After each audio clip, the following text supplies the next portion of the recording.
كنتم خير أمة أخرجت للناس تأمرون بالمعروف وتنهون عن المنكر وتؤمنون بالله. بسم الله الرحمن الرحيم الحمد لله رب العالمين والصلاة والسلام على أشرف الأنبياء والمرسلين أما بعد. Combien de meurtres, combien de séparations, combien de gens ont été touchés par le mauvais œil, par as-sihr, la sorcellerie, combien de vols, combien de trahisons, etc. Eh bien, ont été commis à cause bisababi al-hasad, à cause de ce qu'on appelle la jalousie. En général, nous traduisons al-hasad par le terme qui est la jalousie. La jalousie, bien sûr, a une connotation négative, c'est quelque chose de mauvais.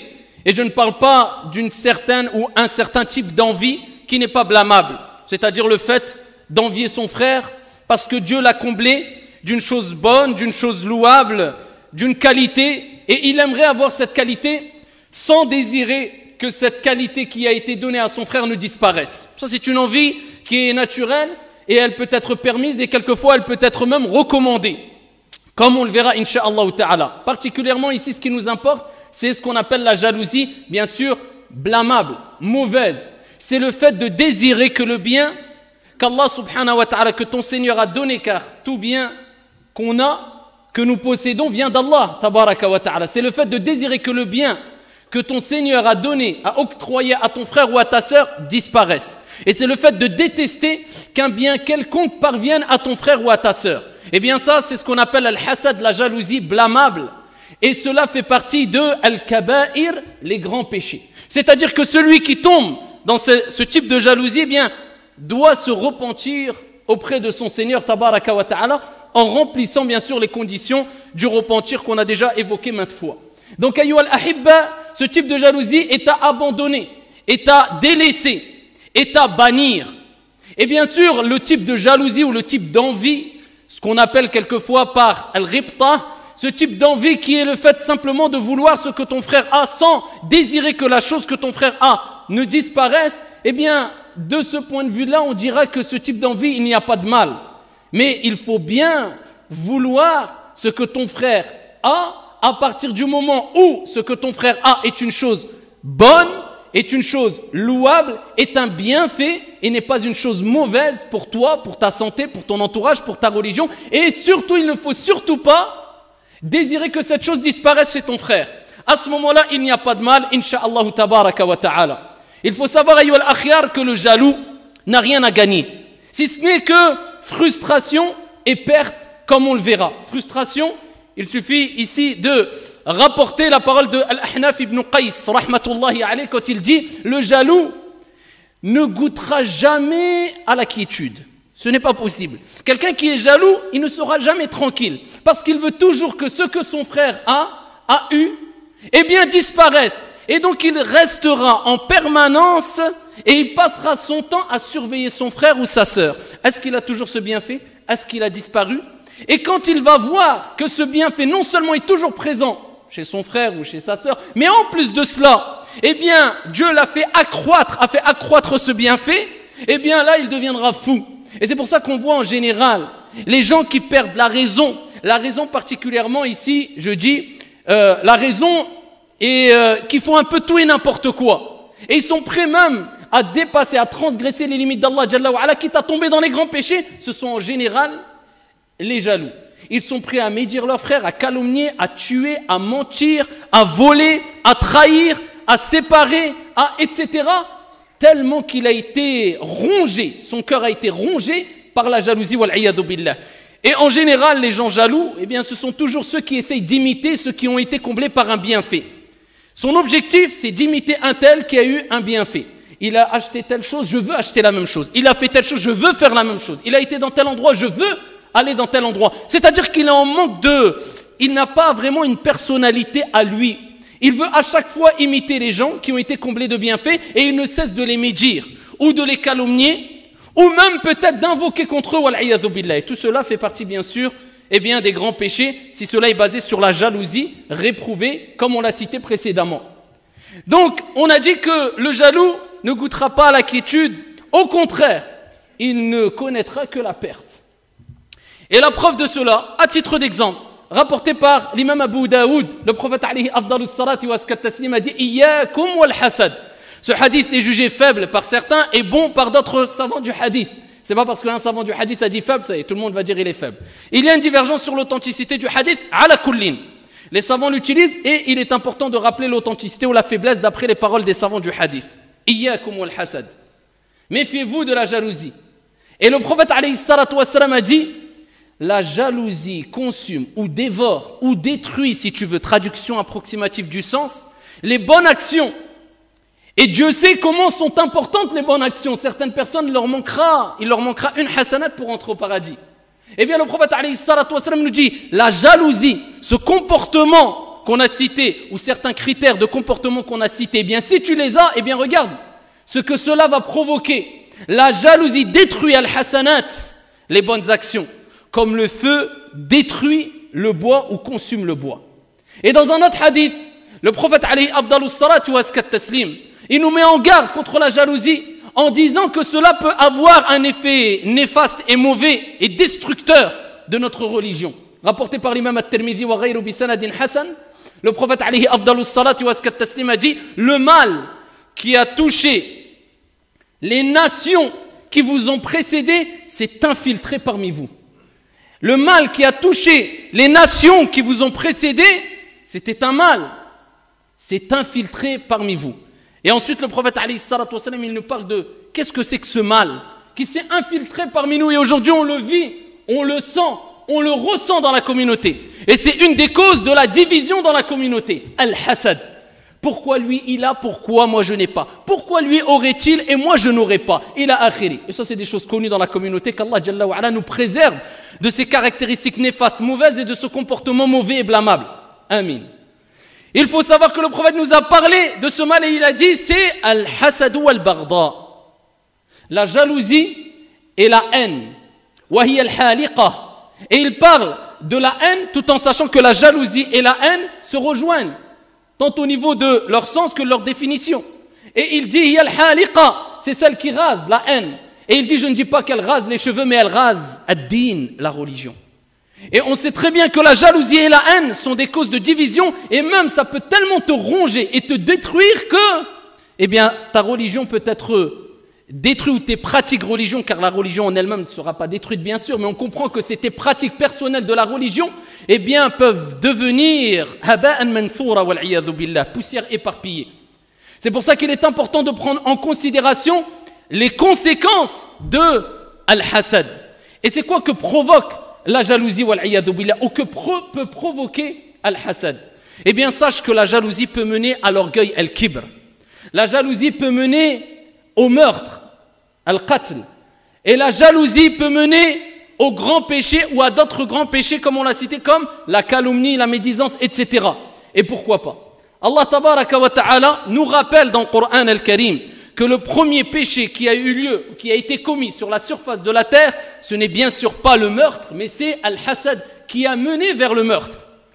Iblis, quand Allah Jalla wa Ala, eh bien, lui a ordonné ici, alors qu'il était, on ne parle même pas encore de la surface de la terre, hein, on parle de Iblis. Quand Iblis, Allah tabaraka wa ta'ala lui a ordonné de se prosterner pour Adam alayhi salam, à titre de soumission, pas pour Adam mais pour Allah subhanahu wa ta'ala, qu'est-ce qu'il a dit? قال أنا خير منه خلقتني من نار وخلقته من طين.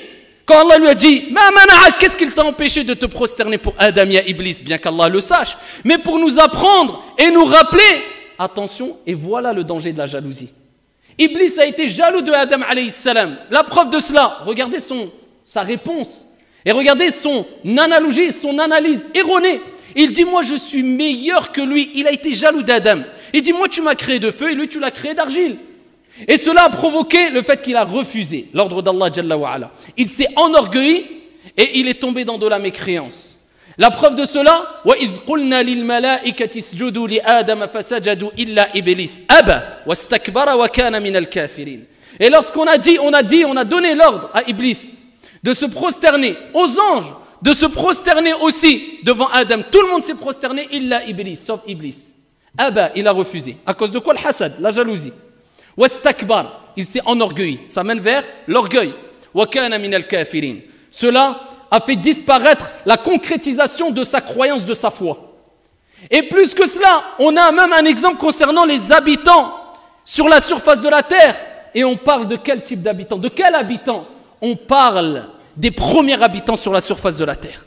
Et le premier péché qui a été commis ici par les premiers habitants sur la surface de la terre, le grand péché, c'était Al-Hasad. Habil et Qabil, les enfants de Adam alayhi salam. Qabil a tué Habil par jalousie. Il était jaloux de son frère, il l'a tué. Youssouf alayhi salam, eh bien ses frères voulaient le tuer. إذ قالوا لا يوسف وأخوه أحب إلى أبينا منا. Et ils ont dit, Youssouf et son frère Benyamin sont plus aimés auprès de notre père que nous. Ils ont dit, il faut qu'on tue Youssouf. Ils l'ont jeté dans le puits et vous connaissez l'histoire. Donc c'est quoi qui les a menés à cela? La jalousie. La jalousie peut créer des dégâts ici dont tu ne peux même pas imaginer. Et même celui qui est jaloux et rongé par la jalousie ne se rend pas compte de ce qu'il est capable de faire dû à la jalousie. Qu'Allah Jalla wa Ala nous en préserve. De même, la calomnie. Combien de gens passent leur temps, au nom de l'islam quelquefois, à calomnier, à toucher à l'honneur de leurs frères et leurs sœurs, alors que les textes sont connus, clairs, répétés dans le Coran et la Sunna, concernant la gravité de toucher, porter atteinte à l'honneur de son frère, ou à dénigrer son frère, ou à rabaisser sur son frère, ou alors à, ici, causer un quelconque préjudice à son frère. Mais avec cela, la jalousie le pousse tellement à être aveugle du cœur avant d'être aveugle des yeux, qu'il ne voit plus rien. Et peu importe, pour lui la porte est ouverte, eh bien je calomnie et je touche à l'honneur. Et souvent ces gens-là sont touchés, pour la plupart du temps, par Al-Hasad wal-'iyadhu billah, qu'Allah Jalla wa Ala nous en préserve. Parmi les choses à retenir, ahibbati fillah, c'est qu'il suffit, pour exhorter le jaloux, de lui rappeler que tout ce que ton Seigneur, tabaraka wa ta'ala, donne, eh bien cela est dû à un partage équitable. Et ton Seigneur s'appelle Al-Hakim ou Al-Hakim, le sage et le juge par excellence. Donc Allah tabaraka wa ta'ala, s'il a donné à Foulan et il ne t'a pas donné à toi, c'est qu'il y a une sagesse derrière cela. Et si tu es en désaccord avec ce partage, c'est comme si tu disais, comme l'a dit Ibn Qayyim, Ya Rab, tu es injuste. Tu as donné à un tel et tu ne m'as pas donné à moi, wal-'iyadhu billah. Et Allah tabaraka wa ta'ala expose cela clairement dans le Coran quand il dit Am yahsuduna an-nas ala ma atahumullahu min fadlih. Est-ce qu'ils jalousent les gens, ils envient les gens pour ce dont Allah subhanahu wa ta'ala a octroyé aux gens, concernant les choses que Dieu a données aux gens? Donc c'est comme si tu disais, Ya Allah, je suis jaloux, pourquoi tu lui as donné à lui et pas à moi, wal-'iyadhu billah. Et certes a dit vrai le prophète alayhi salatu wassalam, comme il est relaté dans le hadith rapporté par At-Tabarani wa ghayruh, vous ne cesserez d'être dans le bien. Vous ne cesserez d'être dans le bien tant que vous ne vous enviez pas les uns des autres. Tant que vous n'allez pas vous jalouser les uns les autres. À partir de ce moment-là, on restera dans le bien. Mais dès qu'on va commencer à se jalouser entre nous, il n'y aura plus de bien. Et on sait très bien que quand la jalousie se répand dans une société, une collectivité, une famille, des gens, peu importe, eh bien on sait très bien que cela cause principalement, eh bien ici la division au sein de ce groupe ou cette collectivité. Continuons et on arrive à la fin. 2-3 mots concernant l'importance de purifier son cœur de Al-Hasad particulièrement. Vous connaissez le hadith et il y a plusieurs variantes de ce hadith-là. Parmi ces variantes-là, il y a le hadith rapporté par l'imam Ahmad rahmatullahi alayhi bi sanadin hasan, où le prophète alayhi afdalus salatu wa askat taslim a exhorté les compagnons. Et le hadith est rapporté par Anas ibn Malik radiyallahu anhu warda, qui dit nous étions assis avec le prophète alayhi salatu wassalam. Un homme est entré parmi Al-Ansar. Il avait la barbe mouillée dû au fait qu'il avait fait ses ablutions. Et en tenant dans sa main gauche ses sandales. Il rentre dans la mosquée et le prophète alayhi salatu wassalam dit voici une personne qui fait partie des habitants du paradis et qui va rentrer. Donc les compagnons voient cet homme-là. Rien de particulier, aucun signe qui pourrait montrer voilà la raison qui a fait de lui une personne vouée au paradis. Et s'est levé Abdullah ibn Amr, et il a été intrigué. Il a dit, lui, fil Jannah. Il a dit, qu'est-ce qu'il fait? On ne le connaît pas particulièrement pour avoir fait telle ou telle action qui ferait de lui une personne parmi les habitants du paradis. Il a demandé l'autorisation donc à ce compagnon d'habiter chez lui pendant 3 nuits. Donc il a accepté et il est parti chez lui. Première nuit, deuxième nuit, troisième nuit, il n'a rien vu de spécial qui fait de lui une personne ou qui pourrait faire de lui une personne vouée au paradis. de façon apparente. Mais nous, malheureusement, on joue trop sur l'apparence. Même quand quelquefois, ces traits de caractéristiques apparents ne sont pas une priorité dans notre vie ou bien ne relèvent même pas d'une sunna recommandée ou obligatoire. Et l'intérieur, hadith wala haraj, avons-nous oublié la règle, at-takhliya qabla at-tahliya. La purification avant l'ornement. Al-qalb, yawma la yanfa'u malun wala banun illa man ata Allah bi qalbin salim. Le jour où ni les biens ni les enfants ne profiteront en rien, si ce n'est que celui qui rencontrera son Seigneur avec l'intérieur. C'est caché, le cœur. Un cœur saint, pur. C'est-à-dire qui a été purifié de toutes les maladies détestées par Allah subhanahu wa ta'ala et son messager. Eh bien, quand il est rentré et qu'ils l'ont vu, les compagnons, ils se sont dit, on ne va pas en rester là, on veut voir qu'est-ce qu'il a fait. 3 jours, rien de spécial. Il est parti le voir.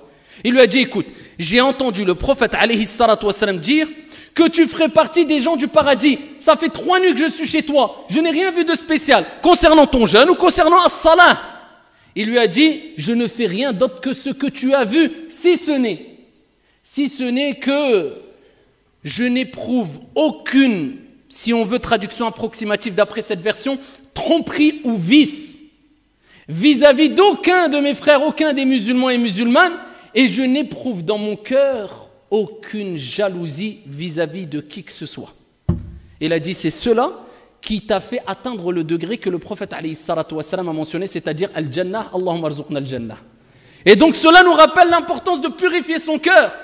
Même si tu ne fais pas beaucoup d'actions surérogatoires, juste d'avoir un cœur saint, un cœur qui est pur, tu ne veux pas le mal pour ton frère, tu ne veux pas tu ne jalouses pas ton frère, tu ne désires pas que les biens que ton frère a disparaissent. Au contraire, eh bien sache que cela, bi'idhnillahi tabaraka wa ta'ala, te fera rentrer facilement au paradis, bi'idhnillahi azza wa jal. Parmi les choses à retenir, ayyuhal akhyar, c'est que, et là je m'adresse particulièrement à celui qui est touché par la jalousie, et celui qui est jaloux.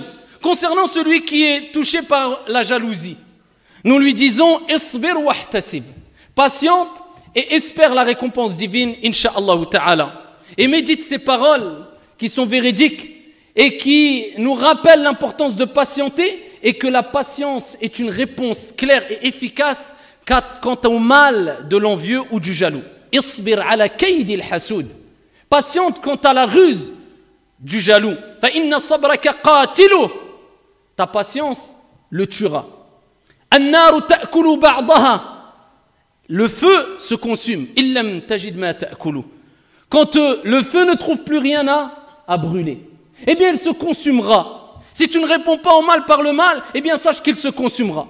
Et bien sûr on recommande aussi à celui qui est touché par le mal de l'envieux, parce que l'envieux, quand il veut faire du mal, il peut faire énormément de mal, soit à travers ses membres ou soit à travers le mauvais œil. Et le prophète alayhi salatu wassalam a dit al-aynu haqq, le mauvais œil est une réalité, et particulièrement le mauvais œil du jaloux, et on parle du type de jalousie accompagné du fait de désirer que le bien que mon frère ou ma sœur a disparaisse avec du mal, avec de la méchanceté. Ce mauvais œil peut tuer ou rendre malade ou rendre handicapé.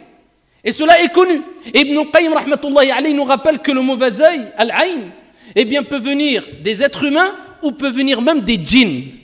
C'est pour ça qu'il est important de jour comme de nuit de se préserver et se protéger. Et on a divers moyens de se protéger ou de se préserver.